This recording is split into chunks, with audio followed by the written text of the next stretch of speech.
కళ్యాణ్ మీద మీ అభిప్రాయం ఏంటి? చాలా మంచోడు అండి, వాస్తవంగా చెప్తున్నాను, చాలా మంచోడు. ఆయన ఏంటంటే వెనక ముందు కూడా చూసుకోడు ఆయన, కానీ ఆయన్ని మోసం చేసిన వాళ్ళు చాలామంది ఉన్నారండి. ఓకే, అంటే పవన్ కళ్యాణ్ డిప్యూటీ సీఎం అయ్యారు, ఇప్పుడు అయ్యాక ప్రజలకు మంచి చేస్తున్నారా లేదా? ఇప్పుడు ఆయన్ని దింపేద్దాం చూస్తున్నారండి. ఓకే, ఎవరు దింపేద్దాం చూసేది? ఉన్నారండి మాట్లాడదాం. వాటిల్లోనే మంత్రులు. పవన్ కళ్యాణ్ డిప్యూటీ సీఎం అయ్యాక ప్రజలకు మంచి చేస్తున్నారా లేదా? చాలా మంచి పని చేస్తున్నారండి, నేనైతే మటుకు చెప్తున్నానండి. అదేలే, నా పేరు కూడా రాసుకుంటా అంటే చెప్తా. సొంత డబ్బులు కూడా ఖర్చు పెడుతున్నారు పవన్ కళ్యాణ్. ఆయన సినిమా చేసి అవును పెట్టాల్సిన పని ఏంటండి అసలు ఆయనకి. సో సొంత డబ్బులు ఖర్చు పెడుతున్నా కూడా తిడుతున్నారు పవన్ కళ్యాణ్ కొంతమంది.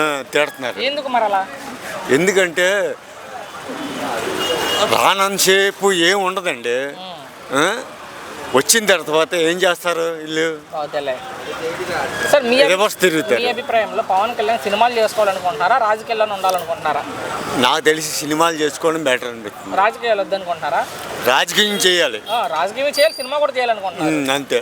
ఓకే, మేమైతే అది కోరుకుంటున్నాం. అదేలే, ఆయన అంటే ప్రాణం అండి మాకు. ఎందుకు అంత ప్రాణం పవన్ కళ్యాణ్ అంటే?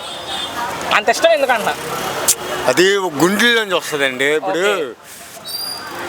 ఈ తల్లికి కొడుకు ఎంత ప్రాణం అని చెప్పి అంటారు చూడండి, అలాగే ఈయనంటే అంత ప్రాణం. భవిష్యత్తులో ముఖ్యమంత్రి అవుతారా పవన్ కళ్యాణ్? అవ్వాలి. ఎందుకు పవన్ కళ్యాణ్ ముఖ్యమంత్రి అవ్వాలి?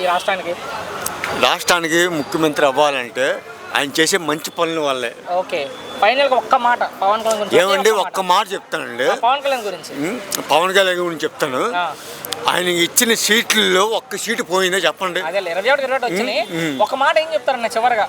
ఒక్క మాట పవన్ కళ్యాణ్ నెక్స్ట్ ఆయన ఒక్క మాట తెలుసుకొని డైరెక్ట్ పోటీ చేస్తే బాగుంటుంది. సొంతగా పోటీ చేస్తే బాగుంటుంది.